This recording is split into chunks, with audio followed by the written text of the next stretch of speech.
Hello everyone, इस video में हम देखेंगे सेंट्रोइड ऑफ अ ट्रायंगल के ऊपर एक सवाल। तो यहाँ पे आप देखिएगा कि सेंट्रोइड ऑफ अ ट्रायंगल क्या होता है। तो अगर हमारे पास कोई ट्रायंगल है, इसके वर्टाइसेस है पी क्यू और आर, और वो दिए हुए हैं x1 y1 x2 y2 और x3 y3। तो सेंट्रोइड ऑफ अ ट्रायंगल होता है x1 plus x2 plus x3 upon 3 comma y1 plus y2 plus y3 upon 3। तो ये कोऑर्डिनेट पॉइंट्स होते हैं।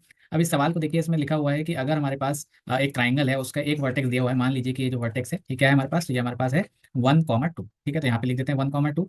इसके अलावा इन्होंने दिया हुआ है कि इसी वर्टेक्स से जो है दो लाइंस जा रही हैं, तो जो कि पी क्यू और पी आर है।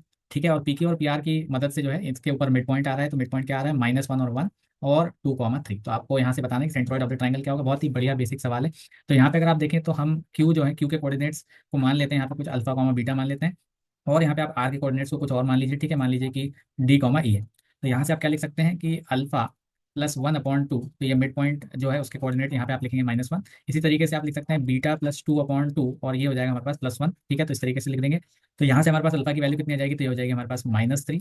बीटा की वैल्यू हमारे पास यहाँ से हो जाएगी 0। ठीक है, इसी तरीके से अगर हम यहाँ पे देखें तो डी प्लस 1/2 की वैल्यू 2 है, और ई प्लस 2/2 की वैल्यू 3 है। तो यहाँ से हमें डी की वैल्यू कितनी मिल जाएगी, तो 2 2 4 -1 यानी कि 3, और ई की वैल्यू हो जाएगी 3 2 6 -2 यानी कि 4। तो ये वैल्यूज आ गई हमारे पास। अब यहाँ पे हमें सेंट्रॉइड के कोऑर्डिनेट्स क्या मिल जाएंगे, तो ये हमारे पास हो जाएंगे 1 -3 +3 होल डिवाइडेड बाई 3 कॉमा, यहाँ पे आप देखेंगे तो यहाँ हमारे पास y के कोऑर्डिनेट्स क्या हो जाएंगे, तो 2 प्लस 0 प्लस y3 क्या हो जाएगा, तो e जो कि हमारे पास 4 है डिवाइडेड बाई 3। तो यहाँ पे आप देखेंगे तो ये जो c के कोऑर्डिनेट्स आ रहे हैं हमारे पास सिंपली कितने आ रहे हैं, तो ये हो गया 1/3 कॉमा हमारे पास 6/3 यानी कि 2 हो जाएगा, यानी option number A is the correct answer. Thank you, bye bye.